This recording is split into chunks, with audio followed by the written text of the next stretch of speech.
Greetings. Let me extend a warm virtual welcome to the NYU Tanton School of Engineering and the first seminar in what has proven to be an important and informative series. It's an especially auspicious occasion and it's our very first event of the 2022-2023 academic year. The seminar series in modern artificial intelligence is aimed at unifying scientific communities around the influential research ideas of today that we predict will have major impact tomorrow. AI is already recognized as an important topic of research with applications in medicine, biology, neuroscience, and other vital fields. And we hope that the scientific discussions that result here will contribute to building a better world and promote groundbreaking discoveries. I'd like to thank Dean Jelena Kovacevic for her strong support, as well as my own Department of Electrical and Computer Engineering for hosting this series, which is evolving into a significant event in the AI world. When I first conceived of the series, I hoped that I would be able to attract highly esteemed speakers doing revolutionary work in their respective fields. I say with some humility that I have succeeded beyond my wildest dreams. Our guest today is a good example. Robert Schapire earned his PhD from MIT in 1991, and after a short postdoc at Harvard, he joined the technical staff at AT&T Labs. He became a professor of computer science at Princeton University in 2002, and in 2014, he joined Microsoft Research, where he's currently a partner researcher based in New York City. His work there has focused in part on machine learning with explore-exploit trade-off, the trade-off between acquiring and using information. He has deep expertise in the topics of boosting, online learning, game theory, and maximum entropy. And he is the co-author of numerous highly cited papers, as well as the authoritative text, Boosting Foundations and Algorithms. His research led to the development of boosting ensemble algorithm used in machine learning, and in 1996, along with Joao Freund, he invented the AdaBoost algorithm, work that earned them the Gödel Prize in 2003. His other laureates include the ACM Doctoral Dissertation Award, the Kanellakis Theory and Practice Award, and an AAAI Fellowship. As if all that isn't impressive enough, in 2014, he was elected a member of the National Academy of Engineering for his contributions to machine learning, and 2 years later, he added membership in the National Academy of Sciences to that list. His presentation today is intriguingly titled Convex Analysis at Infinity, an introduction to astral space, and I know none of us can wait to hear it. So without further ado, I give you Robert Schapire. Okay, thank you so much. Thank you for inviting me. I'm thrilled to be here. Thank you for that very kind introduction. Let's see, now I'm gonna figure out how to share.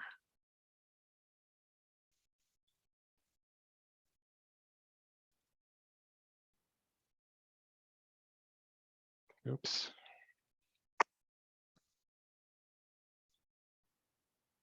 Okay. Interesting.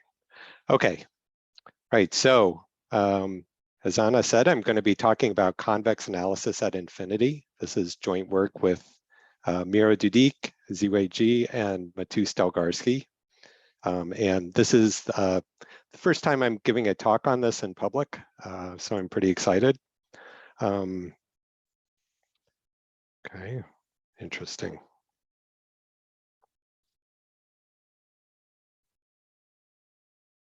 Okay, right, so this talk is about convex functions and especially minimizing convex functions.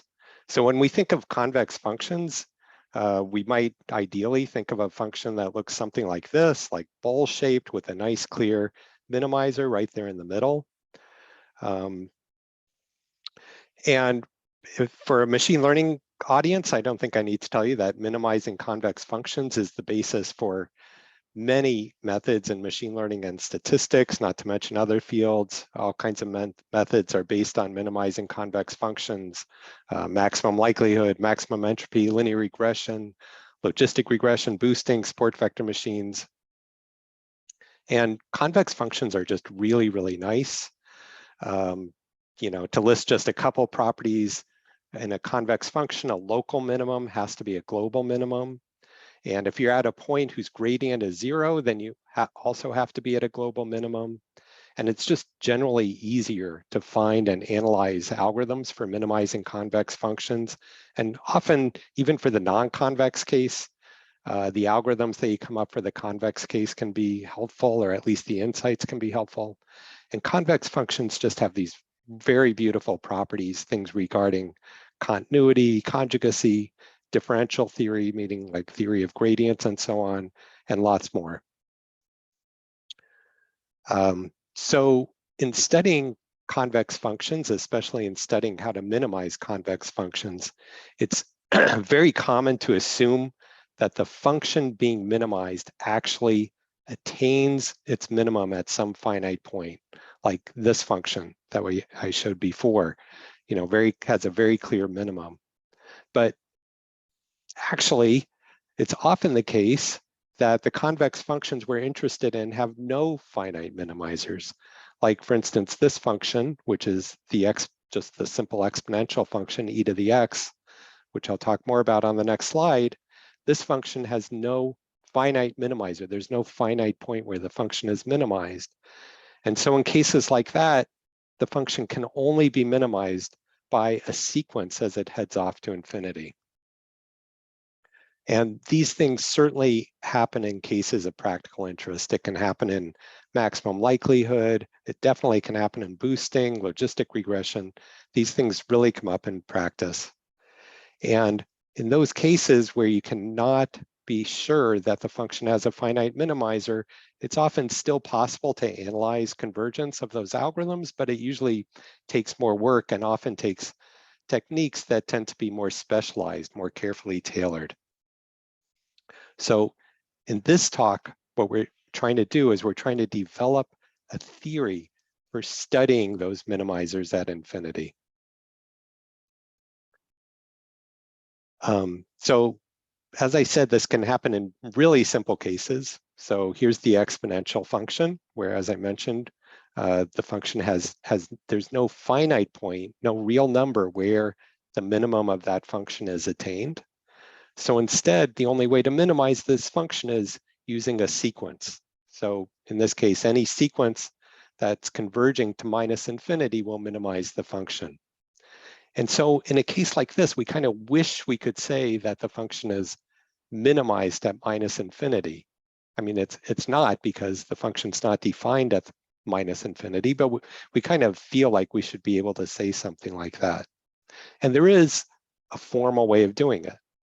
So we can do that by taking the real numbers and just extending them to include plus or minus infinity, as I've shown here. Okay, so this extended set of real numbers, it's called the extended reals. I'm going to write it as R bar like this, and it's just the real numbers together with plus and minus infinity. I'm assuming you can see where I point. Let me know if you don't. Okay, so we can extend the real numbers, and then we can take the function, in this case the exponential function, and extend it to the extended real numbers just by defining that function at minus infinity to be 0, which is the natural value for the function at minus infinity, and likewise defining it to be plus infinity at plus infinity. Okay, so we can extend the domain, the real numbers, and then we can extend the function itself. And this extended function has some nice properties. So first of all, it's actually continuous over the extended real numbers. And whereas the original function had no minimizer that was actually attained, this extended function does attain its minimum at minus infinity. And this function kind of feels convex. I mean, we don't have a definition, and not in standard convex analysis, we don't have a definition of convexity for functions of this kind, but it kind of feels convex. And it also feels like we should be able to extend derivatives and to be able to say that the derivative at minus infinity is 0, so that we still have the property that if the gradient or the derivative is 0, then we're at a minimizer. So in When you're working in one dimension, it seems perfectly clear how to add points at infinity. You just add plus and minus infinity, and how to extend functions to this bigger space, capturing those minimizers at infinity. So in one dimension, everything seems really simple, and it's easy to kind of get lulled into thinking that if things are so easy in one dimension, then surely they must be just as easy and straightforward in two or more dimensions. But as we'll see, it's actually, things change very much when you go from one dimension to two dimensions, and things become much more interesting. So the goal of this research is to take n-dimensional Euclidean space, Rn, and extend it to include points at infinity in the same way that in one dimension, it was so straightforward to extend the real numbers. And our aim in doing that is to reveal the nature and structure of how convex functions behave at infinity. We're trying to build up foundations in this work, build up foundations, not entirely, but in large part for the purpose of later developing applications or using them for applications. For instance, so that it will be relatively easy to prove the convergence of algorithms. And our hope is to make the study of convex functions more complete and regular. For instance, so that every convex function, when you extend it to this new space, will have a minimizer. Right now, that's kind of an irregularity in convex analysis, that some functions have minimizers that are attained and some don't. So by extending the space and extending the functions, we hope to make it more regular so that every function does have a minimizer. And while doing that, we want everything we develop to be compatible with key notions of convex analysis, things like convex sets and functions, conjugacy, differential theory, because we want it to work. We want it to also be an extension of convex analysis. So it might help to think of an analogy. So imagine that you're only working with the rational numbers. So maybe you're living at the time of Pythagoras, and who only knew about rational numbers, didn't know about other numbers. So if you're only working with the rational numbers, then there's no number that's equal to the length of the diagonal of a unit square. So here's a unit square, a 1 by 1 square, and we're just asking what's the length of the diagonal of that square. Well, today we know that it's square root of 2, but if you're only working with the rationals, then there's no number, no rational number, which is equal to that length. Now, even though there's no number that's equal to square root of 2 equal to the length of that diagonal, we can still approach that value using sequences of rational numbers. Like here are two different sequences. The first sequence actually was known to the ancient Greeks, converges to square root of 2. The other sequence is just using the decimal expansion of square root of 2, also a sequence of rational numbers that converges to it. So even though we don't have this real number square root of 2, we have sequences of rational numbers that converge to it. So in that sense, we don't really need the reals. We can just do everything by working over sequences of rational numbers in the same way that today, when we're studying minimizers of functions that don't have finite minimizers, we use sequences rather than trying to say something about the points, those points at infinity themselves. And clearly today, we know that it's much more preferable, far preferable to extend the rational numbers to the real numbers. And that what you end up with is something which is much more complete and regular and well structured. Like for instance, the diagonal of this square now has a real number that you can assign to its length. So in the same way, we could go on using sequences to study minimizers of convex functions, just as we've been doing all along, but it might be much nicer to study those minimizers at infinity as mathematical objects in their own right. And we can hope that this larger space will be more complete and regular, and that it will help us to reveal structure that right now is hidden, that otherwise is hidden or harder to see. So in this work, we introduce a space called Astral space, which is an extended of Rn, of n-dimensional Euclidean space, in which we've added these points at infinity. And we also show how to extend functions that are defined on Rn to astral space, in the same way that we extended the exponential function to the extended real numbers.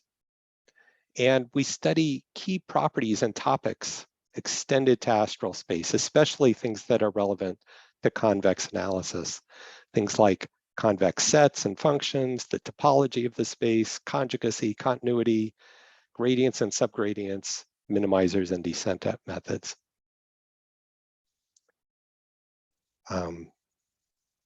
Okay, so this is an outline of what I'm going to talk about. So the first thing is, what can these minimizers at infinity look like?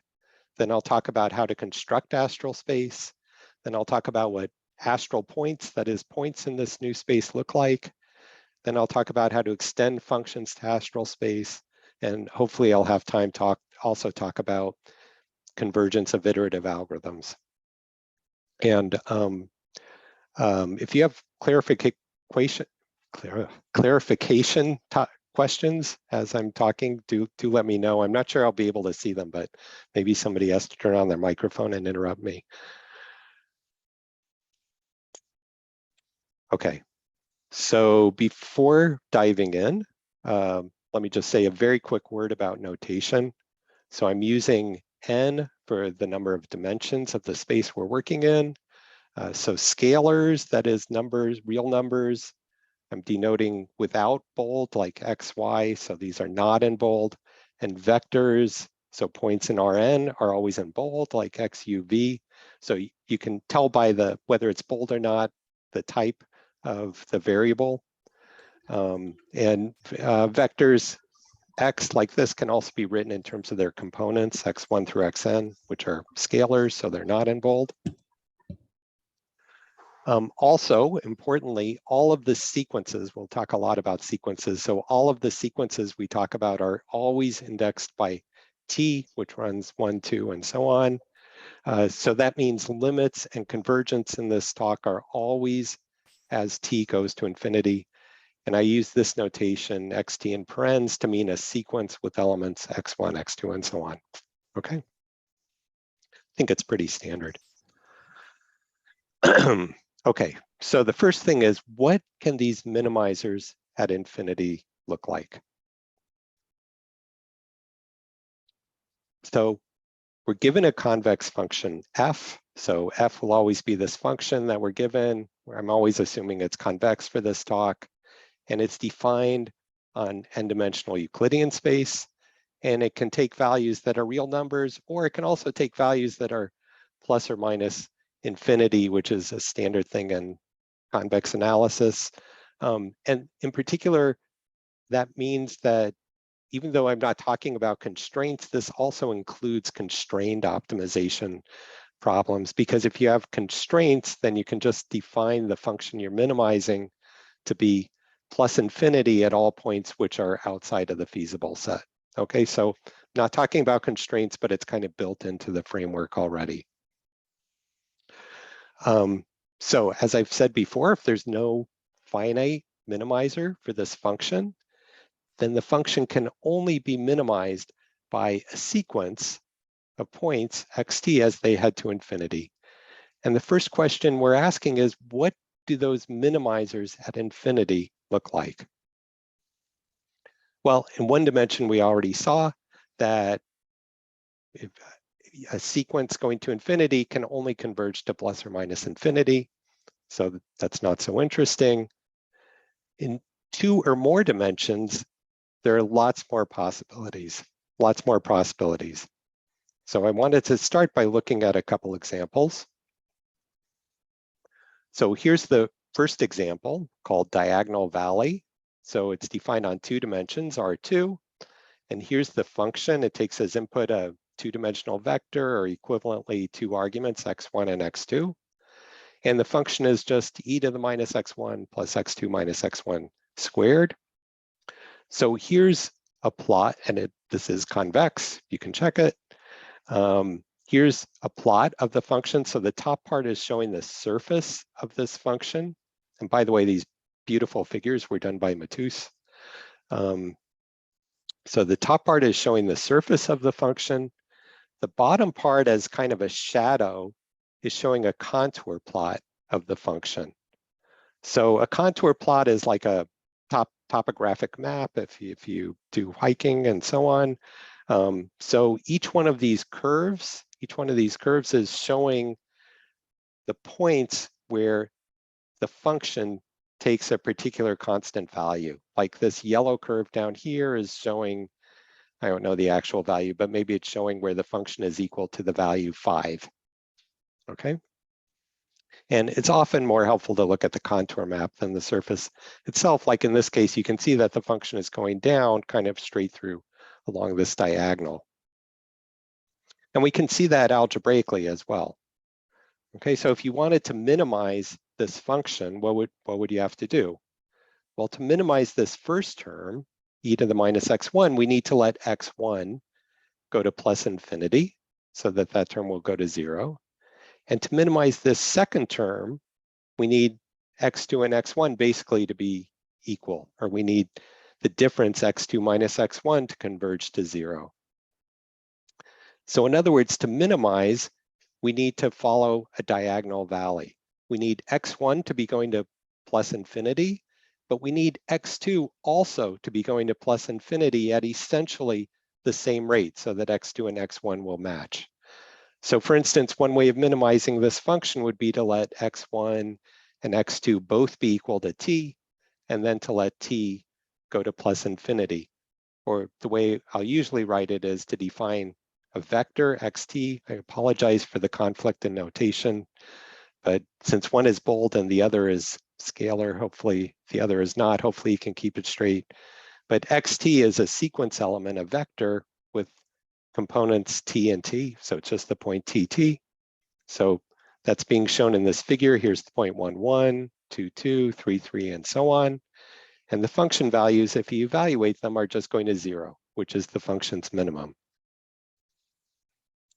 So the point is that it really matters how the sequence goes to infinity. It's not enough just to go to infinity any way you want. You need to be going to infinity in a very particular way. In this case, you can minimize the function by heading out along a ray, along a straight line heading off to infinity. But the direction of that ray matters very much. If you head off in a different direction, then you'll be, like shown in the figure here, then the function's going to head off to plus infinity. And the offset also matters. So if you just take that sequence and you move it over by a fixed amount, so you change the offset, then you'll get a sequence like this, which is also not converging to the function's minimum. Okay. So if Yeah. I can ask a question, so then if you go to higher dimensions, the problem becomes significantly harder, right? Because you need to control all this particularities of how this axis will converge, right?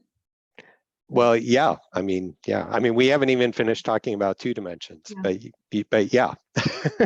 So we'll see how to get there. Mm-hmm. Okay. So looking at this example, you might think that any convex function can be minimized along a ray. So can every convex function be minimized along a ray? The answer is no. Okay, so here's another example. So this function, again, in 2 dimensions is e to the minus x1 plus e to the minus x2 plus x1 squared over 2. And here, again, is a plot of that function with its contour map shown down below. And this function is convex. So how do you minimize this function? Well, first of all, to minimize this first term, again, we need x1 to go to infinity. But to minimize this second term, we also need x2 to go to infinity because x1 squared is always non-negative. So we need x2 to go to infinity, but x2 has to be going to infinity much faster than x1 so that that exponent, this exponent appearing here, will converge to minus infinity. So x2 really has to overpower x1. So for instance, we could use the sequence with components t and t squared, basically following a parabola, as I've shown in the figure. And if you do that, then that does converge to the minimum of this function. On the other hand, there's no minimizing sequence along a straight ray. So here's just one particular ray, and you can see that the function is going off to infinity. And you can actually prove it in this case that no ray will minimize this function. So how do we construct a space which will capture these kinds of minimizers at infinity? And that's the next part. Maybe I'll just pause briefly if there are any clarification questions. A quick question, would it be useful at points to take t squared and t to the fourth and t squared? Oh yeah, that would also work. Yeah, so there are certainly other combinations that work. I'm just trying to give a sense of some of the ones that do. But is there any advantage at points? Not for our purposes now. Okay. Yeah. Okay. Okay, good. So the next part, again, the next question is, how do we construct the space, a space that will capture these minimizers at infinity? So we've talked about these sequences heading to infinity, and the problem is that they don't converge to anything. You know, if they converge to something, then, you know, there wouldn't be an issue. But they don't converge to anything. And the reason they don't converge to anything is because there's nothing out there at infinity for them to converge to. So the basic idea is to add a whole bunch of new points to Euclidean space, which can become the limits of those sequences, that can become the limit of sequences like the kind we looked at in these two examples. That's the idea. And to do that, there are two basic questions we have to answer. First of all, we have to ask which of the sequences should have limits so that we can assign points which will become the limits of those sequences. And the second question that we have to answer is, when should two sequences have the same limit? When should they converge to the same point? And once you answer those two questions, then it's fairly straightforward how to construct this space. I'm not going to do things in full formality, but to give you an idea, we can construct this space once we answer these questions by, first of all, going through and adding new points which we will define to be the limits of each one of these sequences, which is supposed to have a limit. And we need to do it in such a way that the limits of every group of sequences that are supposed to have the same limit according to the second question will actually have the limit. So we're just adding 1 point for every group of sequences that are supposed to have the same limit. Okay, so the main problem is, how do you answer these two questions? And then constructing the space according to those questions, or the answers to those questions, is fairly straightforward. Okay, so let's try to get some intuition of how to do this. So the first question was, which sequences should have limits? And off the top of our heads, it's not easy to answer that question. But here's a sequence, or really a kind of sequence that I think should have a limit. So if you just pick a sequence and you follow a ray to infinity, you get a sequence like this one. Okay, so in this case, we're just picking a direction, V, and we're just following a sequence that's heading off along that ray.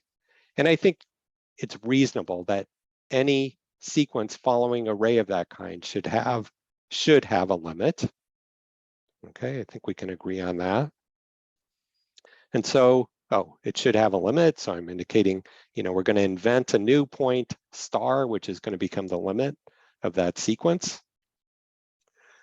So then what sequences should have the same limit as this one?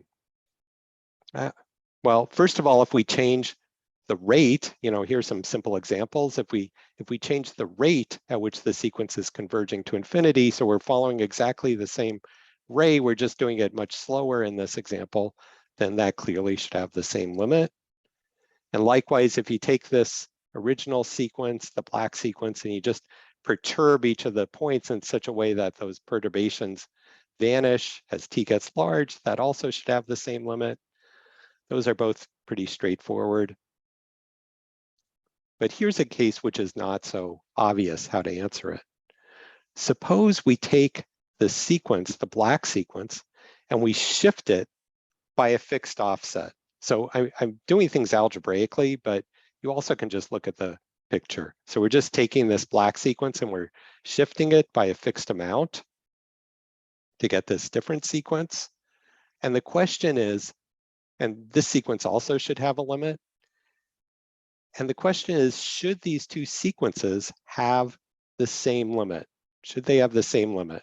So one has the limit, this black star, the other has this blue star. Should they have the same limit?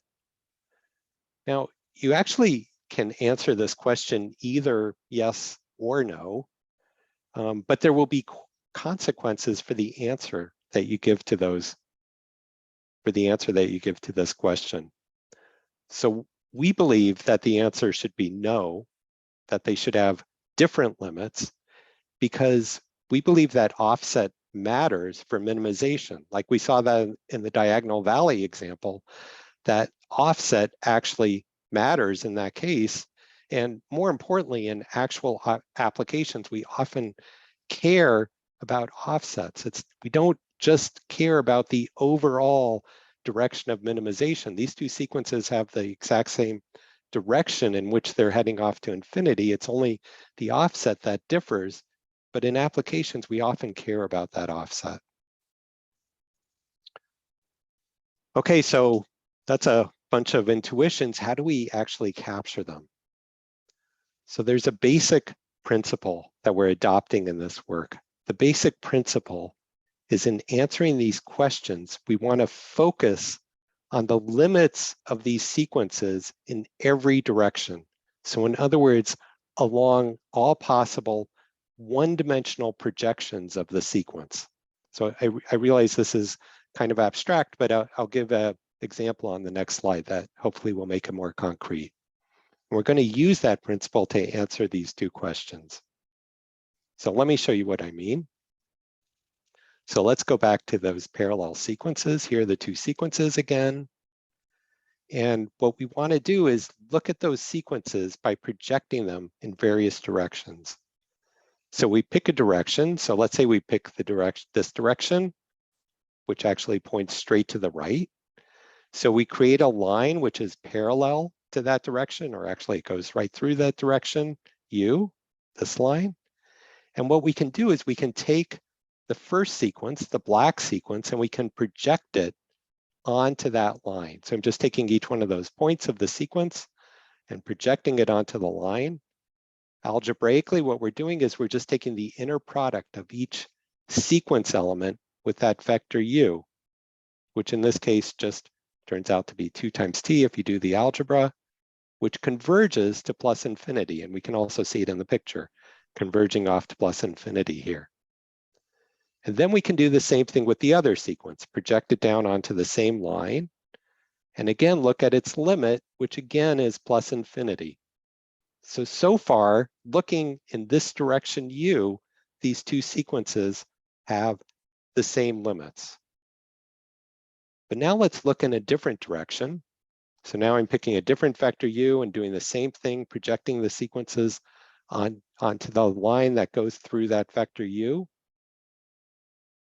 In that case, all the points of this black sequence project down to this one point. And algebraically, the inner product is equal to 0, so its limit is equal to 0. And likewise with the blue sequence, the entire sequence projects down onto the single point which algebraically, that inner product is just 5, which converges to 5.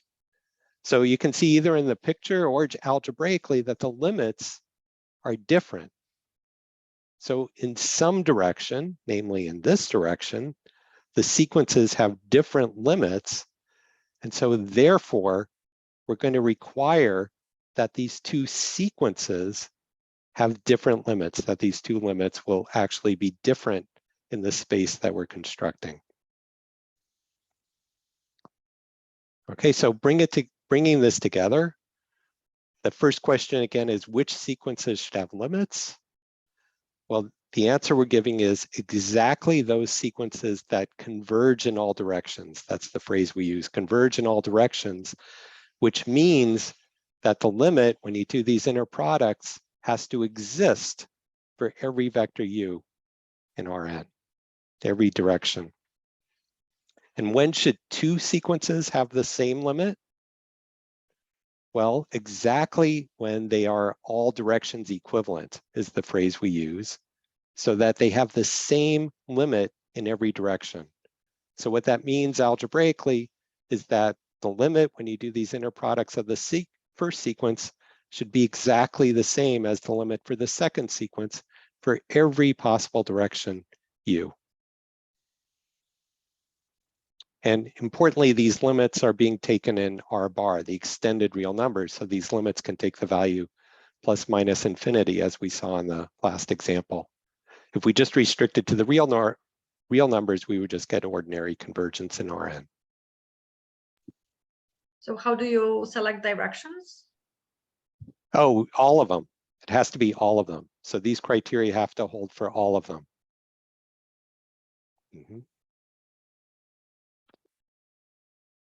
Okay, actually, are there other questions?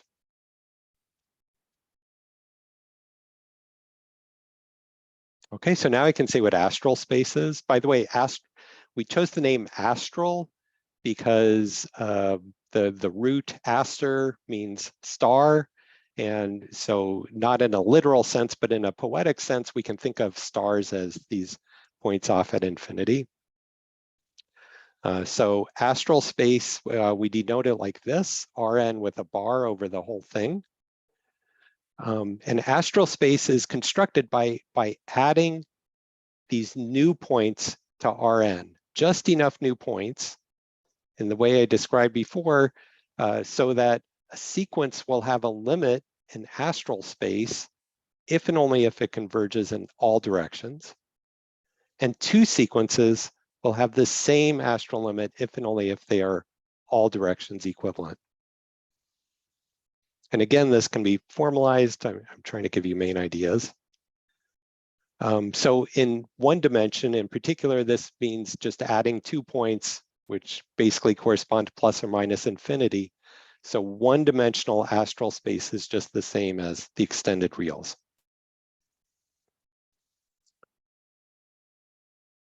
Okay, so let me get a little bit abstract and talk about some quick topological properties of astral space.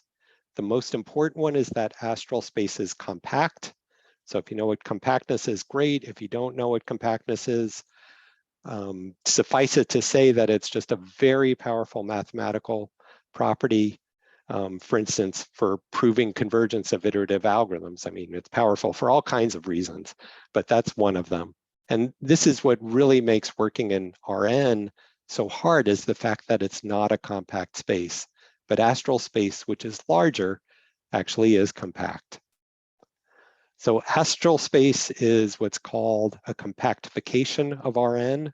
It's not a new idea. There are lots of others that are possible. So for instance, there's a whole class of compactifications called the Q compactifications, and actually astral space is a special case of one of those. And another one that's especially relevant to convex analysis is called cosmic space of Rockefeller and Wetz, which I don't have time to talk about the differences, but it's a different compactification with different properties. So the key property of astral space is that it's the smallest compactification, meaning we've added as few points as possible, so that every linear function can be extended continuously to astral space. And I'll explain what that means later. But the point is that that implies that anything linear is likely to behave nicely in astral space. So that's especially relevant for convex analysis, which is so heavily built on things that are linear. And it means we can generalize anything linear, things like linear maps, hyperplanes, half spaces, but also less obviously linear things like convex sets and functions, conjugates, differential theory, again, theory of things like gradients. And let me mention at this point that astral space is not a vector space, nor is it even a metric space. But it still has a very nice structure.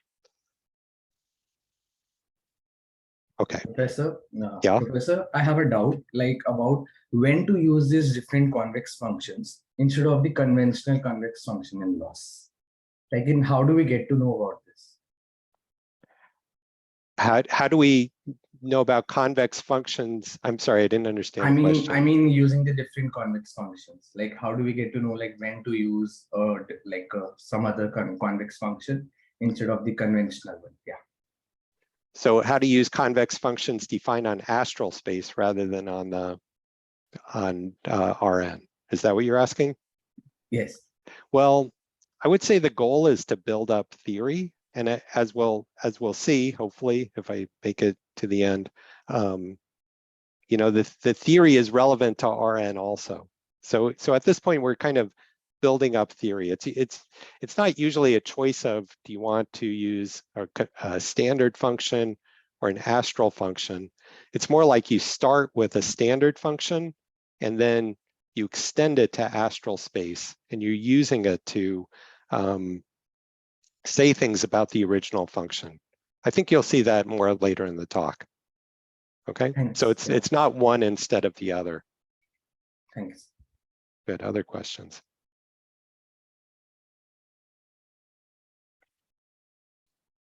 Okay, so what do these astral points look like? What do the points in astral space look like?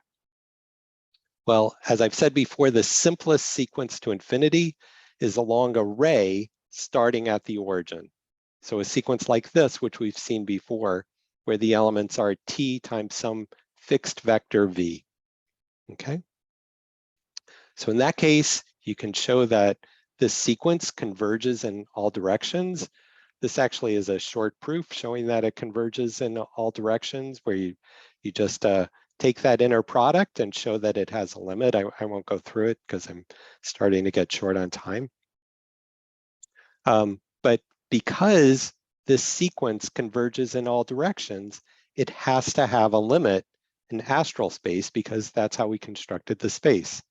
So this sequence, which is again is just following a ray from the origin, will have a limit in astral space. And that limit, that point that you reach when you follow a ray, is called an astron. It's called an astron, and we write it as omega v. So a general point in astral space is called just an astral point, but the point that you reach by following a straight line array is called an astron. And it's written like this, like omega v. Omega is supposed to be like infinity notation, and v is the vector defining the direction we're going. And these turn out to be very important because they turn out to be building blocks for all of the other astral points, as I'll explain in a minute. Okay, so it's called an astron because it's an astral point and it's a building block, so we wanted it to sound like, you know, proton, neutron, things like that. All right, so let's look at a more complicated example. So let's look at a sequence like this. So let's pick 3 vectors, v1, v2, and q, and we'll just define a sequence where we take v1, multiply it by t squared, then add v2 times t, and then plus q. All right, so here's an example in 2 dimensions where I picked v1 and v2 to just be for v1 to point to the right and v2 to point up, and q basically to be the origin. And this sequence is just following a parabola, right? So here's the first point, second point, third point, fourth point. And you can see what's happening in this sequence, intuitively, this sequence is converging to infinity most strongly in the direction of V1. And you can see it algebraically because you have this t squared term that's overpowering everything else, or you can see it in this figure as well. But that's not all that's happening, because there's also a kind of secondary convergence to infinity, which is happening in the direction of V2, which is happening in the up direction in this picture.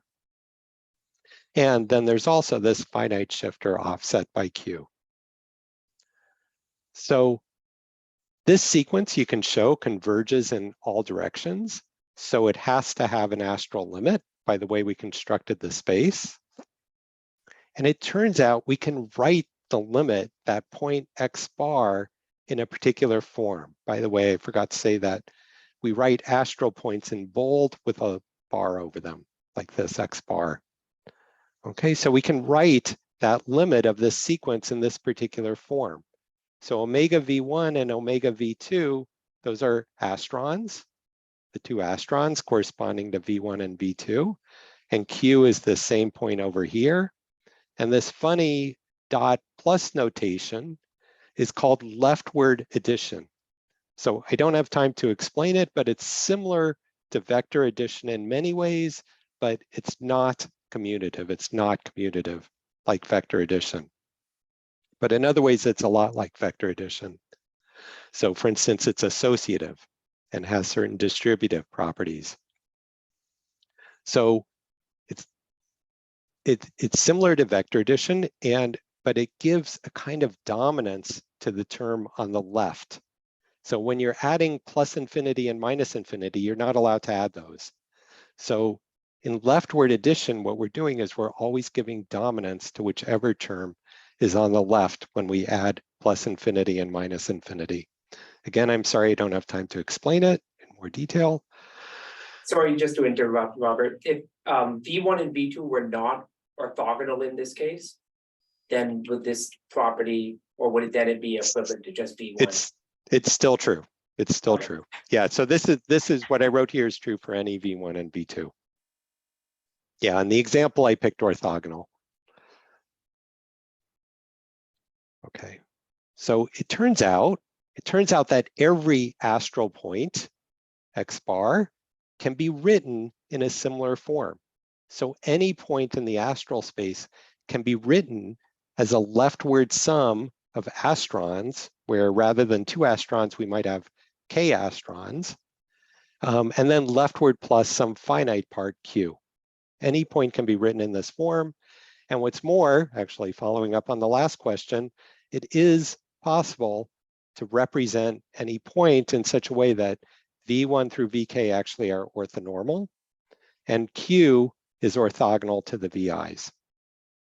Any point can be written in this form, and that implies that every sequence converging to that point in astral space has to have convergence to infinity along these successively dominant directions. So before we had just two directions, V1 being dominant to V2, now you can have k levels of successively dominant directions given by these points V1 through VK. And then there's also this kind of residual finite convergence, which is controlled by the offset Q.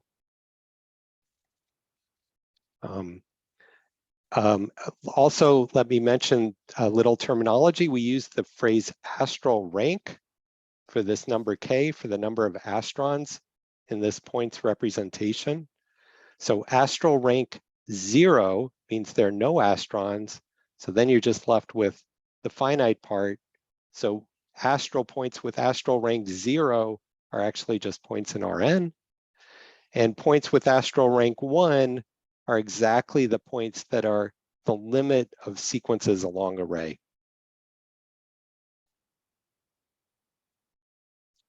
Okay, so next I'll talk about extending functions. Maybe I'll pause one more time.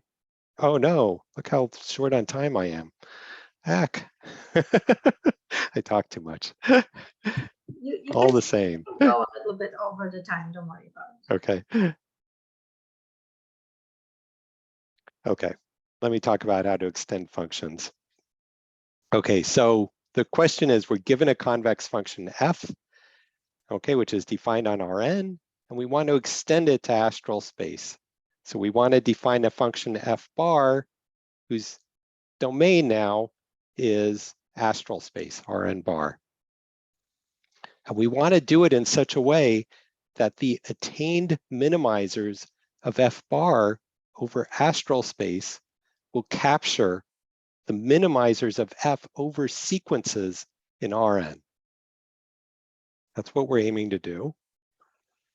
And the question is, how do we define that extension? Well, in the exponential function case, that was pretty straightforward how to do that. So here's the exponential function. We already talked about this, and we basically talked about how to define an extension of that function to R bar, which is the same as one-dimensional astral space. We just define it to be 0 at minus infinity, and that made sense because whenever you have a sequence of points converging to minus infinity, the function values are converging to 0, and likewise at plus infinity. So that was really the only way to extend the function to the extended reals in a continuous way. So how do we do that in general? So in general, again, we're given this function f. We want to define its extension. So given a point x bar, how do we define that extension f bar at x bar? Well, if we're in a case like the exponential function, it's straightforward how to do that.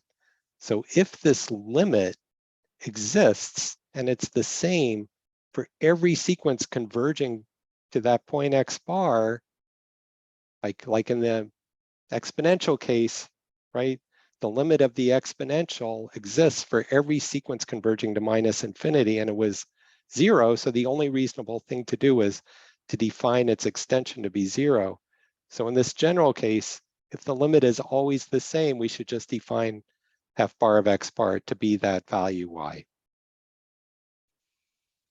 Okay, and if that holds for all astral points, then f bar is the continuous extension, the unique continuous extension of f to Rn. Now it turns out, okay, so for linear functions, as an example, for linear functions, when f can be written as this inner product, maybe I'll go through this a little quickly.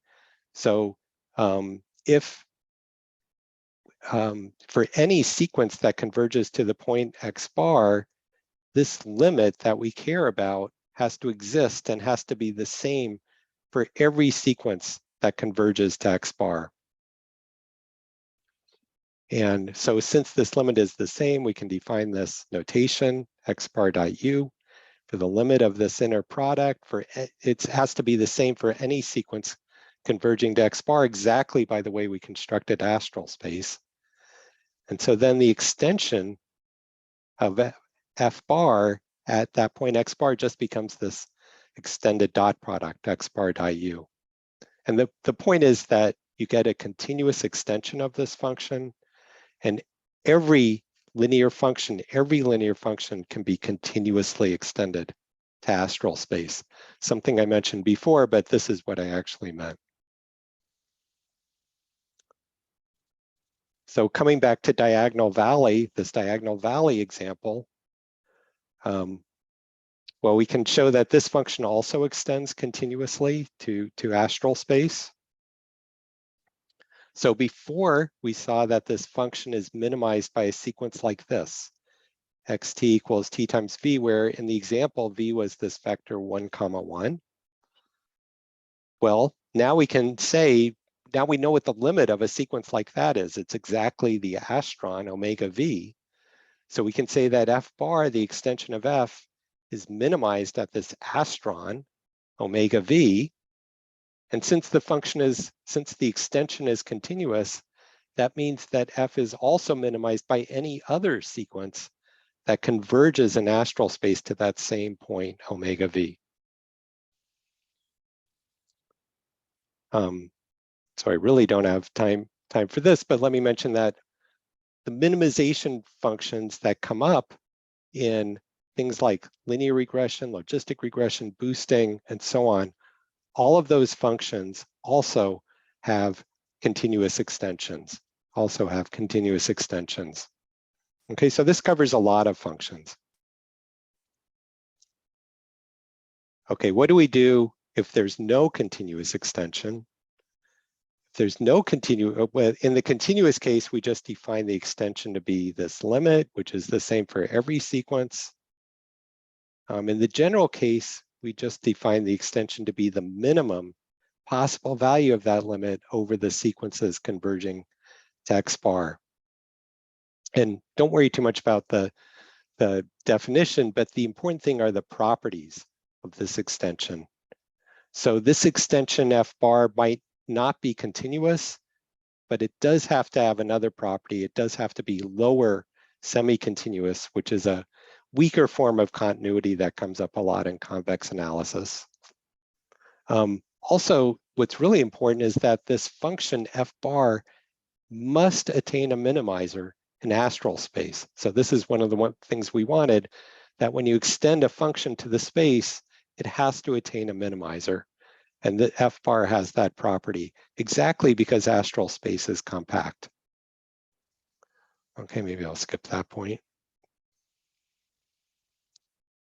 Okay, so like looking at two-speed exponential, again, this function we saw is minimized by this sequence.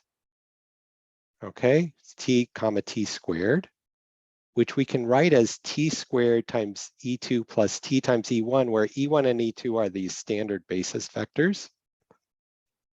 And now we know what the limit of a sequence like this is, because we looked at it before. The limit will be a point X bar, which is just the leftward sum of these two Astrons. So we know what its limit is. And this actually implies that the extension at that point is equal to 0. So the extension F bar is minimized by this point X bar. And this point is kind of interesting because it has astral rank 2, right? It's the sum of two Astrons. So its astral rank is 2. And it's possible to show that there are no other minimizers. Now this extension, the F bar, is not continuous at this point. So for instance, here's another sequence. If you look at the picture, here's another sequence that converges to that same astral point, but it's not converging to the minimum. Okay, so it shows even if the function is continuous, as it is in this case, its extension might not be. Okay, so it's like 5 more minutes, okay? Or am I really pushing it? Okay, I guess if people have to go, I won't be heard. Okay, I just want to talk about convergence of iterative algorithms, since people always want to know about that. So in standard convex analysis, if the gradient of a function at a point is 0, then that point minimizes the function. That's not exactly news. But here's a question. Suppose instead that we have a sequence on which the gradients of the function are converging to 0. So you're following this sequence and the function is getting flatter and flatter and flatter as you follow this sequence. The question is, must the function values converge to the minimum of the function? So I'm using inf f for the minimum value, or really the infimal value of the function. Okay, so if the gradients go to 0, does that mean we're converging to the minimum? The answer is no. So here's an example. Okay, so you can just focus on the top part because this other case never comes up. The function is basically x1 squared over x2. This function is convex, it's continuous, it's finite everywhere, it's non-negative, it's continuously differentiable everywhere we care about. And let's look at this sequence, xt equals t squared t cubed. So you can work out the gradients, which work out to be this on the sequence, and they converge to 0. But the function values actually converge to plus infinity. So the function's minimum is actually 0. And even though the gradients are going to 0, the function values are going about as far from the minimum as you can get. So this is just standard convex analysis and calculus. What does Astral space have to say about this? Well, let's look at that sequence again. That sequence was t, we can write it as t cubed times e2 plus t squared times e1, where again, these are the standard basis vectors. This, it's possible to show, converges to this point x bar, which is just a leftward sum of Astrons, like before. And if you work out the extension for this function, it turns out not to be continuous at this point. And that turns out to not be a coincidence, because when we do have continuity, meaning continuity in astral space, then we don't get this irregularity. Then we have to get convergence to the minimum. Okay, so we can prove this general theorem that says if the gradients go to 0, just like before, but in addition, if the sequence is converging to some astral point and the function's extension is continuous at that point and also not plus infinity, then the function has to converge to its minimum. And so this is a nice example of how, you know, all this astral machinery can reveal something about the structure and regularity of convex functions, which is not otherwise apparent. And we can use it to prove convergence of standard iterative methods. So for various machine learning problems, so like gradient descent, coordinate descent, steepest descent, applied to logistic regression and so on. And importantly, we're not requiring that the function have a finite minimizer. And so these are just the standard algorithms which are operating in Rn, but we're using astral methods in the proofs. And in particular, we're relying on astral continuity properties because without those, the results do not hold in general. Okay, so I had hoped to do a quick sampling of all the other stuff that we did, but I clearly don't have time for that. Suffice it to say that we have lots of other results about minimizers, continuity, conjugates, differential theory. So I'll just wrap up. I tried to give you a quick taste of astral space, how to construct it, what the points look like, how to extend convex functions. The goal again is to expand foundations of convex analysis to encompass these points at infinity. And the main point is there's a whole lot of stuff I didn't have time to cover. So let me encourage you to look at our manuscript, which is on archive. Yeah, so that's it. Sorry for going over. That's okay. Thank you so much for a great talk. It has been very interesting. Let's maybe take a couple of questions. Anybody from the audience? Yes, I have a question. Yes, go on. Thank you. First of all, thank you very much, Robert, for your insightful talk on this Astral space. But in one of your slides, you mentioned that this Astral space is in general not a vector space, not even a metric space, right? Correct. So that point worries me a little bit because it seems to me that even though we extend the function from Euclidean to this Astral space, we may not get any differential related thing because this is not metric, this is not vector. How can we define, you know, the gradients of this generalized function to do a direct analysis in this astral space? Right. Well, so I think you're asking how to define gradients or differential. Right. Yeah. So yeah, I don't have time to explain that, but but we do it. It is possible to do it. So we're taking the idea of a subgradient from convex analysis, and we're extending it to the space. And yeah, I don't even have a slide showing that. I mean, but we do end up with getting optimality conditions out of it. Let's see. Yeah.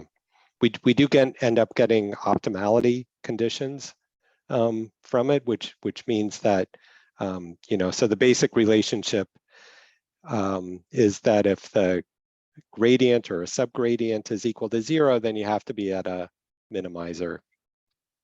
And so the same thing holds true for astral space. Yeah, so I'm sorry. There's no short answer to that question other than we have a way of doing it, and it's and it's a little hard to Is it explain. included in your draft? Yep. Or your okay. Yep. I see. Okay. Thank you. I will check it out. Thank you. Okay. Other questions?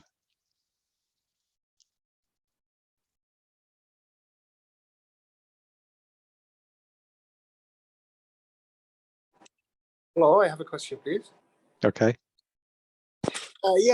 For this discussion, I think we use Astral notation if what they call the function is not clear where to converge. But for mean square error, for instance, for cup function, it's clear the minimum is just the bottom of it. So we do not need the Astral notation of this discussion. Yeah. Right. I mean, right. So, I mean, we certainly cover those cases as well, but right, the emphasis is on where you don't have finite minimizers, where you have a convex function without finite minimizers. And so that can definitely happen. Right, it doesn't happen in linear regression. It does not happen if you have regularization, but it can happen for something like maximum likelihood for sure, maximum entropy, logistic regression, boosting, all of those, you definitely can have that. Appreciate it very much. Thank you. Excuse me? Yep. Thank you for coming. I have a question about, did you do any like experiments to test the astral space in real scenarios or real applications? No, we don't. Yeah, no, there's nothing to test here. I mean, it's really, we're just building up mathematical foundations at this point, and we don't. There's really no real algorithms. I mean, we're analyzing algorithms. We're analyzing existing algorithms. We're only proving convergence at this point. We don't have rates of convergence. That's all future work. Okay, Yeah. Thank you. Yeah.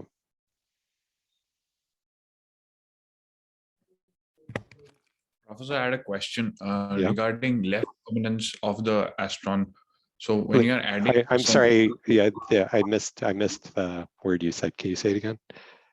It just went silent for a second. When you are adding, you are saying those addition is left dominance. So could you just explain a little bit on the left dominance factor? Like how are you? Okay. Yeah. So it's easiest to think about just in the one-dimensional case. Okay, where you're basically just talking about left addition of scalars, where the scalars can be real numbers or plus or minus infinity. Okay, so in general, if you're adding numbers of that kind, there's no problem adding them, except if you want to add plus infinity and minus infinity. So if you try to add plus infinity and minus infinity, it's not defined in math. So with left addition, if you ever want to add plus infinity and minus infinity, whichever term is on the left is the one that would win. So plus infinity, plus infinity, left plus, minus infinity is just plus infinity. And likewise, if you reverse them. And then in all other cases, it's just like ordinary addition. So it only makes a difference if you're adding plus infinity and minus infinity.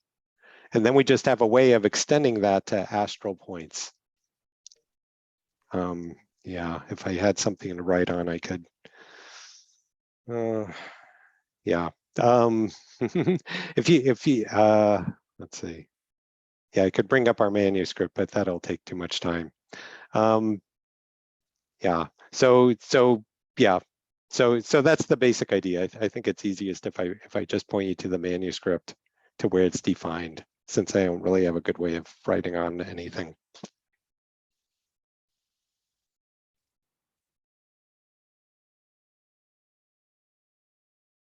other questions?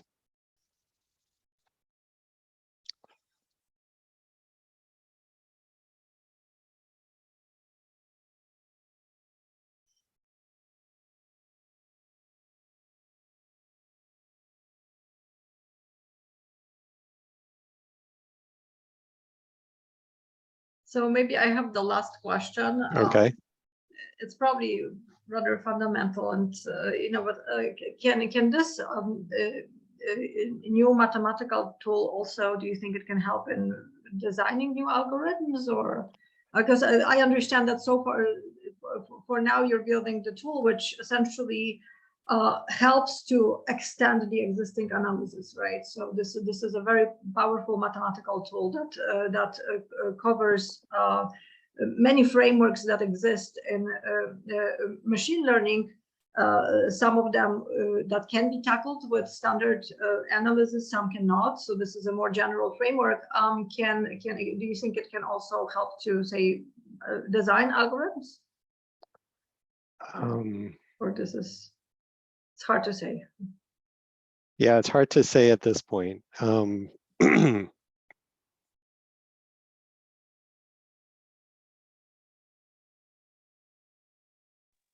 Hi, Professor. Yeah, it's really hard to say. I mean, oh sorry. Maybe you could. I mean, like one of our. Okay, I'm just speculating wildly, but one of the general things that we have is a way of enumerating, of listing all of the minimizers of this extension function, which is the thing that you're aiming for. So maybe possibly that could be the starting point for an algorithm, maybe. So that would be working more directly in Astral space. So the kind of algorithms that I was talking about so far are just standard algorithms which operate in Rn, but they might have limits in Astral space. But yeah, maybe potentially you could, I don't know. Yeah, it's hard to say. It's hard to say. It's still Right. early. I feel like that stuff it's going to come later. Got it. Okay, was there? I thought I heard somebody else had a question. Yeah, there was another question, I think. So hi, Professor. Can I ask a question about? So actually, I think that it seems like actually for the most convergence analysis of gradient-based method, they all require the function to be convex, and then if the domain is bounded, and then the range is bounded, and then we can do some convergence analysis. I think that when I listening to your talk, it seems like you are trying to expand the, I think maybe relax this construction. So for example, you don't require the domain to be bounded, and it could be from negative infinity to positive infinity, so that the parameters do not need to be bound. And then the functions, the range of the function do not need to be bounded. And then you relax the, I think in most gradient-based method, we require the gradient to be 0. So actually you do not require it to be 0, but the sequence generated from the iterative algorithm converge to 0. At the same time, you add a new constraint. So it seems like the F bar should be continuous at X bar. It seems like you relax the domain and range, but you add some new constrictions on the gradient-based method. So I'm not sure that what my understanding is correct. Well, that's correct. So the basic problem is, I mean, I framed it in terms of the function having a finite minimizer, but you're right. A lot of times these algorithms are analyzed by assuming that you're working over a bounded domain. So which effectively means you're working in a compact part of Rn. And yes, we're trying to remove that. That's exactly what we're doing. We're trying to remove that. So actually, I think that maybe you are trying to design some algorithm on a more general case, at the same time relax the, but at the same time you add some new constriction on the gradient.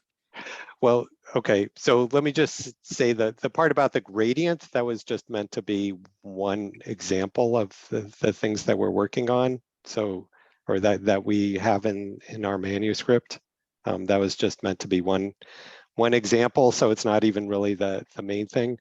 But yeah, in that example, we were just asking the question, when is it sufficient for the to drive the gradients to zero? If your goal is to minimize the function, when is it enough to drive the gradients to zero with the sequence?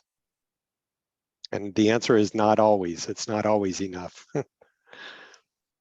Yeah, so That but answer your I'm thinking that when you are trying to design an algorithm on the unbounded domain, even though the infinite minimizer exists, but it will take such a long time because it is hard to actually appropriate the infinite number. So I'm thinking that if this can be used in application scenario, I'm not sure. I'm just think of that. So even though it exists the infinity minimizer, maybe the algorithm cannot attain that because it takes a lot of iterations. Right, true. So you couldn't actually run an algorithm, an iterative algorithm, till it converges to a point at infinity. That's true. So, but the idea is that you know, you want to study its asymptotic behavior. So you want to study what does it do if you could let it run for an infinite amount of time, and then when you only have a finite amount of time, well, you know, since it's converging to the right thing, then you want to show that if you actually do it for a finite amount of time, then that's a good approximation. Yes, so I think in my understanding, you are trying to going along the way that can approach into the good one, because you talk about maybe for linear you have the ray, and for some. So I'm thinking that maybe you are trying to find the good way to go to the minimum. You are trying to find the correct way or something like that. We're trying to analyze algorithms that minimize functions where there is no finite minimizer. So you know, you know, I keep repeating these same examples, but it really does come up in things like boosting and logistic regression, where you can have a problem very easily where you have no finite minimizer. And so you still might want to use an iterative algorithm to try to solve those. And you still would want to be able to prove that the algorithm converges to the right thing, even in those cases. That's what we're trying to do. Okay, got it. Thank you. Thank you. Sure.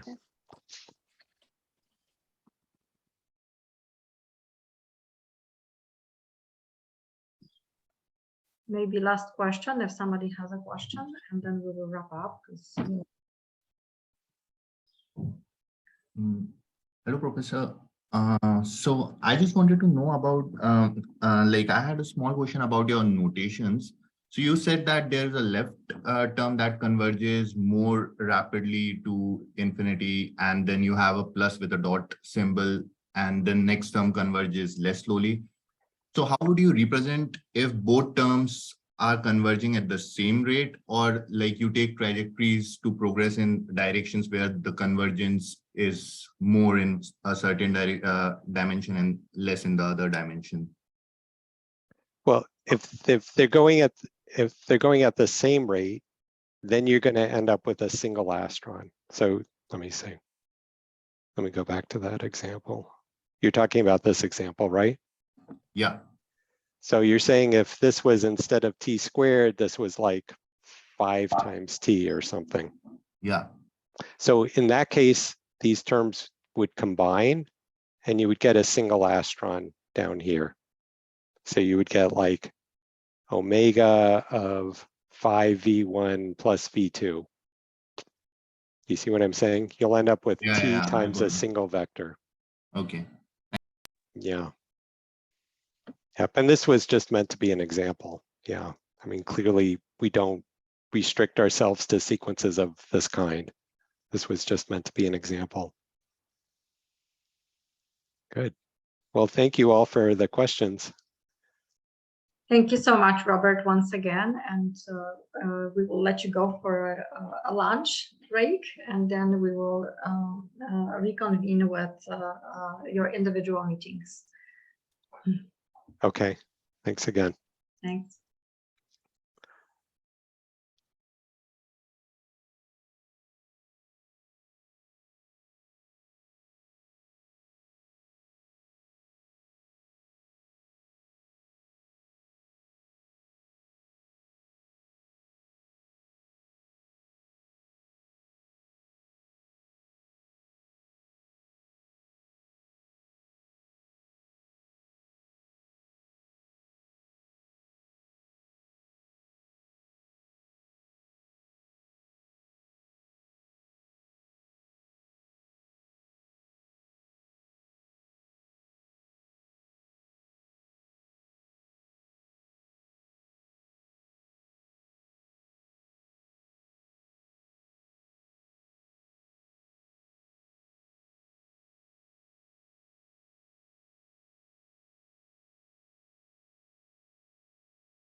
Dr. Ross, shall we end this meeting?